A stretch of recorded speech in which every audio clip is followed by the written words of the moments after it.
स्वागत है आप सभी का इस दिव्य गाथा में, जहां महाकाल और उज्जैन की आभा आलोकित होती है। आपसे विनम्र अनुरोध है कि कृपया अपने मोबाइल फोन्स को साइलेंट मोड में डालें या स्विच ऑफ कर दें, ताकि आप इस प्रस्तुति का संपूर्ण आनंद बिना किसी व्यवधान के उठा सकें।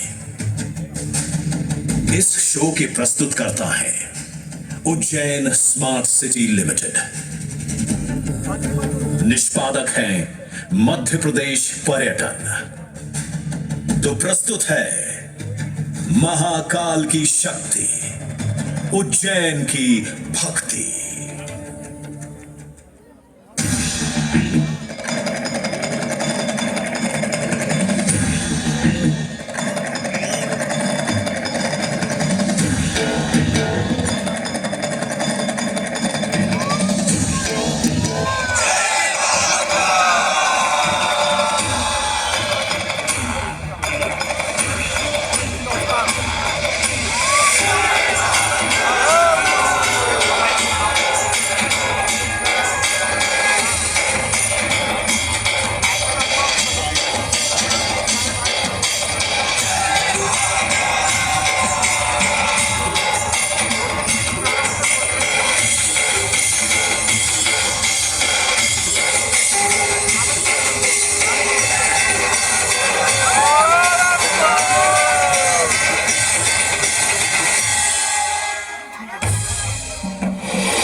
ब्रह्मांड की सबसे प्राचीनतम कहानियों में से आज हम वो कहानी सुनाएंगे जिसका सृजन पूरे ब्रह्मांड के सृजन से पहले हुआ। तब न देव थे, न असुर, न जीव था, न जंतु, न जल था, न अग्नि, न वायु, न भूमि। समष्टि के शून्य में विराजती एक शक्ति, कालातीत और कालों के नियंता।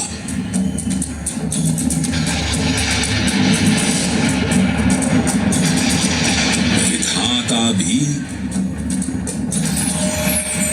और विध्वंसक भी, अखंड, अचल, अविनाशी।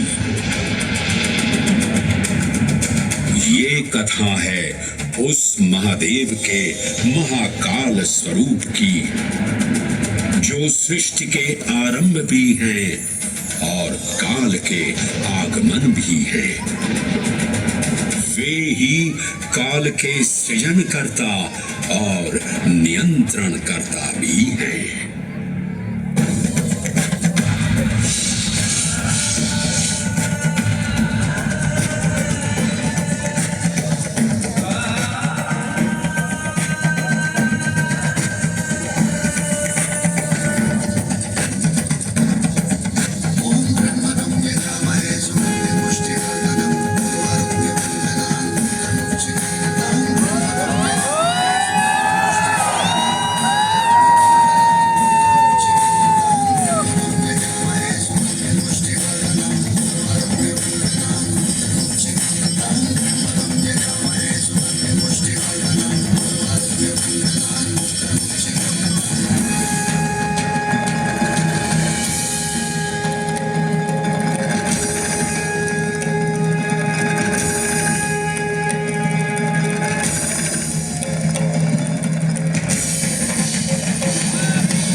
निर्विकार होते हुए भी अपनी माया से विराट विश्व का आकार धारण करने वाले महाकाल।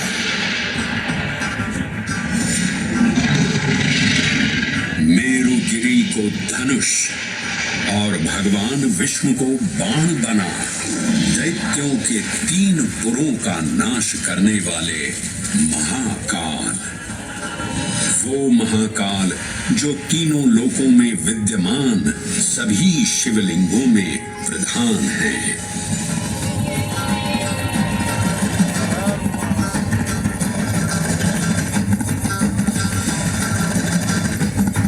वो महाकाल जिनके त्रिशूल की तीनों नोकों से काम, क्रोध और लोभ पर नियंत्रण होता है, जिनके मस्तिष्क पर चंद्र शीतलता का प्रतीक है और जिनकी सवारी नंदी के 4 चरण सत्य, दया, दान और तप का चिन्ह है।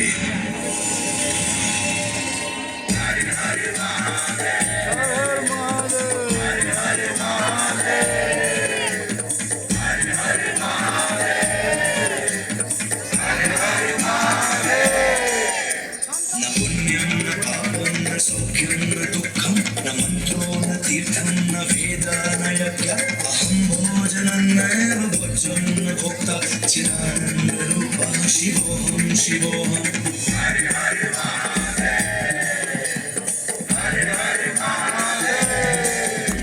अहं निर्विकल्पो निराकाररूपो विद्वान् च सर्वत्र सर्वेन्द्रियाणां न चासङ्गतं नैव मुक्तेन मे चिदानन्दरूपः शिवोऽहं शिवोऽहं चिदानन्दरूपः शिवोऽहं शिवोऽहं चिदानन्दरूपः शिवोऽहं शिवोऽहं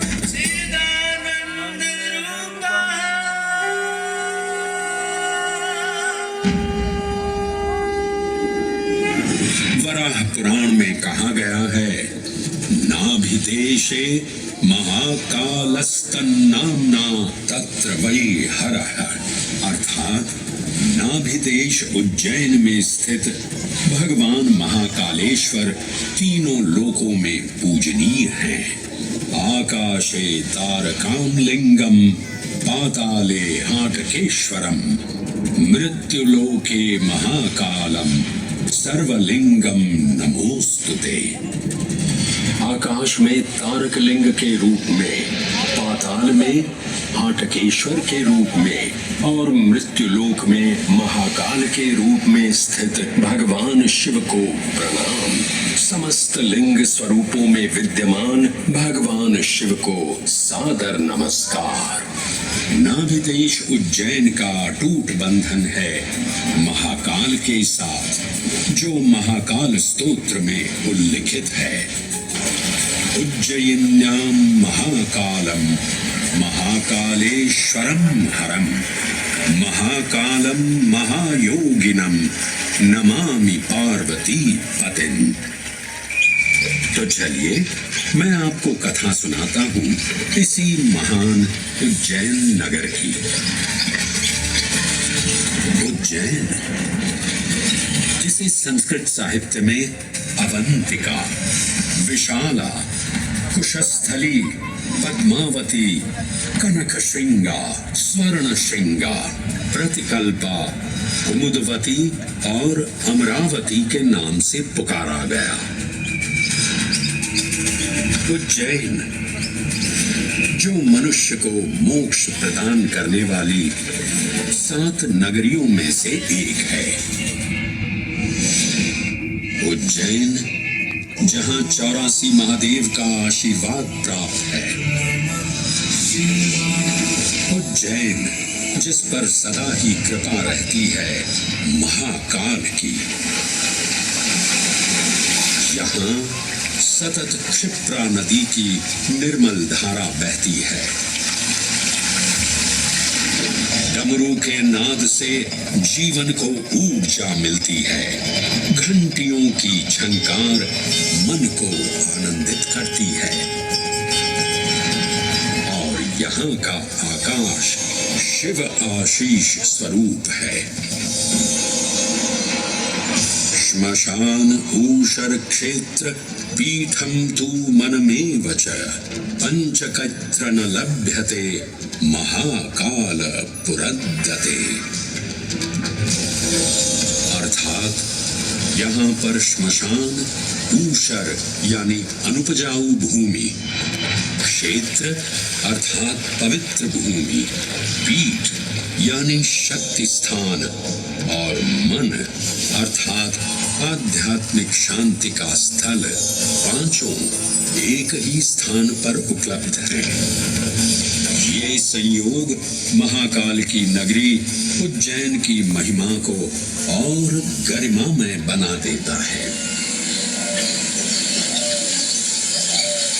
उज्जैन के इस अलौकिक स्वरूप से प्रभावित हो महाकवि कालिदास अपने काव्य मेघदूत में लिखते हैं, हे जलधर, यदि महाकाल के मंदिर में समय से पहले तुम पहुंच जाओ तो तब तक वहां ठहर जाना जब तक सूर्य आंख से ओझल न हो जाए।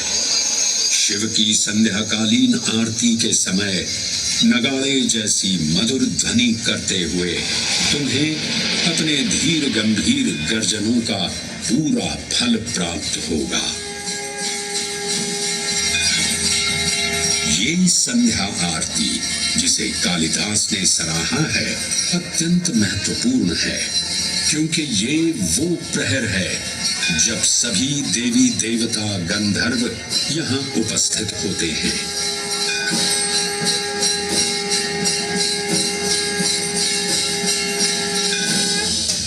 उज्जैन की महिमा अद्वितीय है।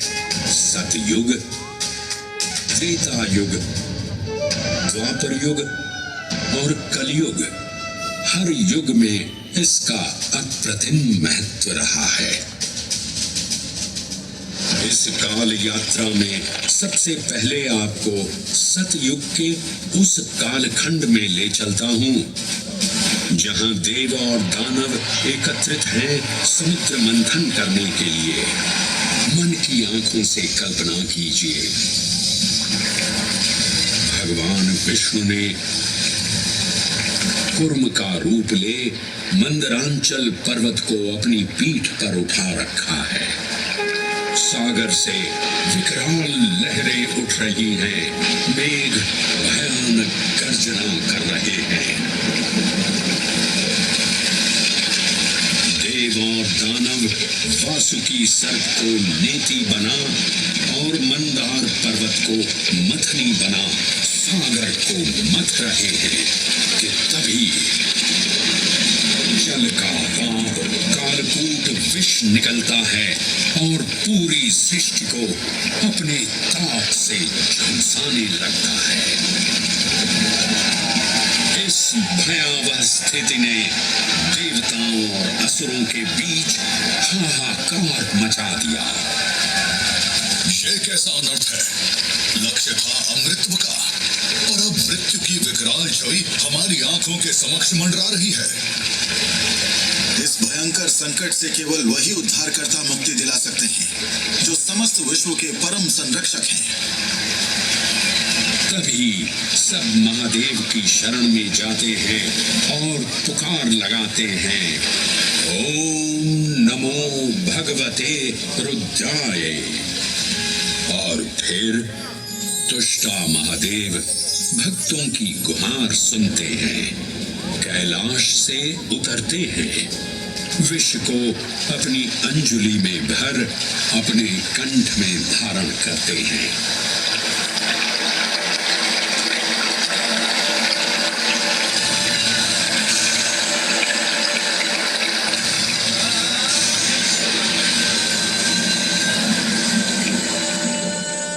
अंततो गत्वा सागर मंथन से अमृत कलश प्रकट होता है।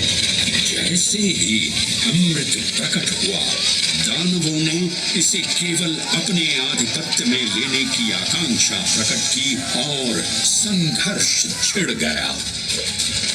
आज यदि हम इस अमृत को प्राप्त कर सकें तो हम देवताओं पर हमेशा के लिए प्रभुत्व स्थापित कर पाएंगे।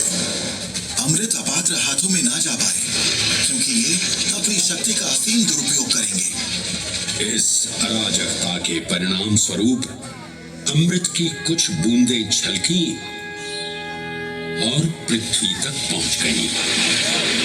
4 स्थलों पर स्पर्श हुआ इन बूंदों का। हरिद्वार, प्रयागराज, नासिक और उज्जैन।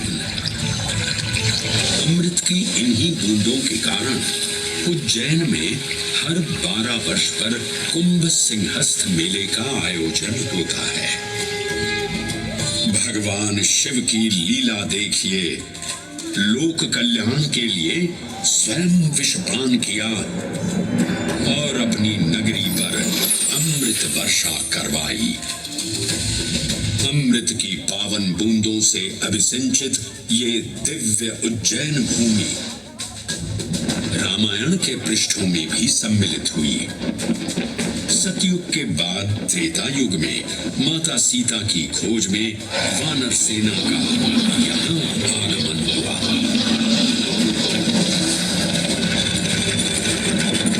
समय की इस यात्रा के माध्यम से अब प्रवेश करते हैं वाल्मीकि रामायण के किष्किंधा कांड में। जब वानर राजा सुग्रीव अपने यूथपतियों से सभी प्रमुख स्थानों पर जाने के लिए कहते हैं और उन्हें अवंती नगर यानी उज्जैन जाने का आदेश भी देते हैं। मेखला उत्कल के क्षेत्र, दशर्न के नगर, आभ्रवंती, अवंती और विदर्भ के राज्य, साथ ही माहिष्का के आकर्षक राज्य में भी पूरी तरह से खोजना होगा। एक युग भगवान विष्णु के राम अवतार से संपृक्त और अगला युग उन्हीं के एक और दिव्य अवतार से समरस होना, ये अद्वितीय संगम केवल उज्जैन में ही संभव था।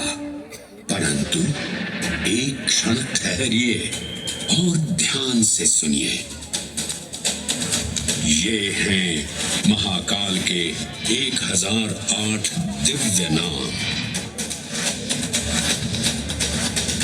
हाँ, मैंने काल चक्र को परिवर्तित कर दिया है और अब द्वापर युग का शुभारंभ हो चुका है। विस्मय पूर्ण हो जाएंगे ये जानकर कि महाकाल के इन नामों को स्वयं भगवान श्री कृष्ण ने रचकर पिरोया था। महाकाल सहस्त्र नामावली की ये अद्भुत रचना उस समय की है जब योगेश्वर कृष्ण उनके मित्र सुदामा और शेषावतार बलराम ने अवंती नगरी में स्थित सांदीपनी ऋषि के आश्रम में वेदांत दर्शन और शस्त्र विद्या की शिक्षा ग्रहण की थी। कहते हैं कि भगवान श्री कृष्ण को अवंती ने ऐसा मंत्र मुग्ध कर दिया कि यहाँ 64 दिनों तक रुककर उन्होंने 64 विद्याएं और 14 कलाओं का ज्ञान लिया। उज्जैन का संबंध महाभारत से भी जुड़ा हुआ है। इस महान महाकाव्य के वन पर्व में उल्लेख किया गया है कि महाकालेश्वर मंदिर में स्थित कोटि तीर्थ जल का स्पर्श मात्र करने से अश्वमेध यज्ञ के समान फल प्राप्त होता था।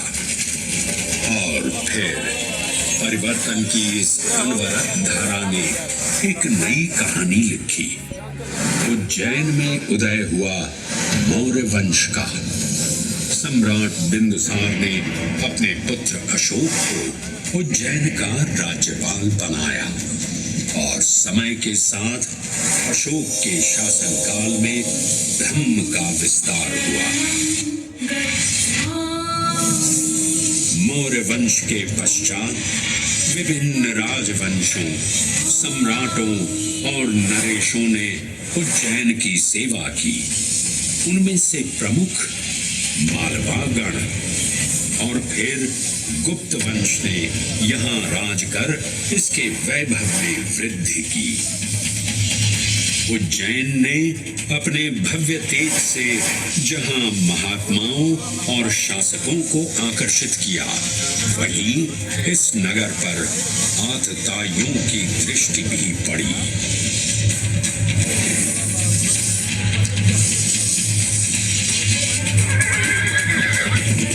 शक मध्य एशिया की खानाबदोश जनजाति थी, जिन्होंने उत्तर पश्चिमी और मध्य भारत के कुछ हिस्सों पर आक्रमण कर अपना शासन स्थापित किया। ईसा पूर्व प्रथम शताब्दी में जब भारत शकों के अत्याचार से त्रस्त था, तब उन शकों ने उज्जैन पर भी कब्जा कर लिया और फिर उज्जैन में उदय हुआ एक तेजस्वी योद्धा महाराज विक्रमादित्य का। एक तरफ शकों का बल तो दूसरी तरफ विक्रमादित्य का अद्वितीय पराक्रम। विक्रमादित्य की तलवार महादेव के तीसरे नेत्र सी चमकी। प्रचंड युद्ध हुआ। महाकाल की कृपा से शूरवीरों ने शकों को परास्त किया और उज्जैन में गणतांत्रिक शासन स्थापित किया।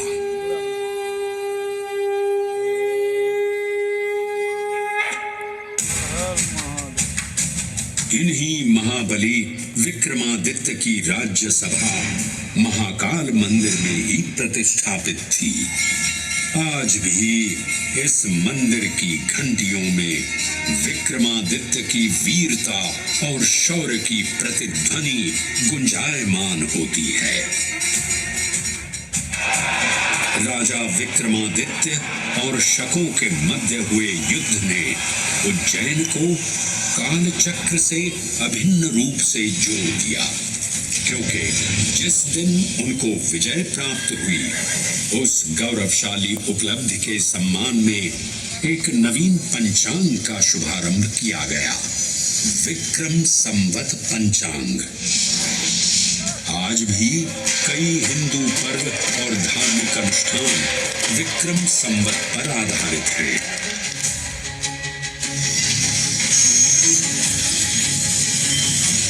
पृथ्वी की भौगोलिक कर्क रेखा इस पावन उज्जैन भूमि से होकर गुजरती है।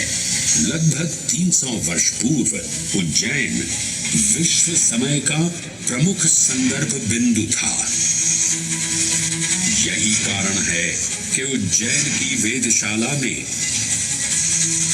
वराहमिहिर, आदित्य दास, ब्रह्मगुप्त, आर्यभट्ट और भास्कराचार्य जैसे महान विद्वान अनुसंधान और अध्ययन में तल्लीन रहते थे। खगोल शास्त्र का केंद्र, महाकालेश्वर का आवास, जगत गुरु कृष्ण की नगरी, विक्रमादित्य का राज। जयति जय उज्जैनी, वैभवशालिनी नगरी उज्जैन।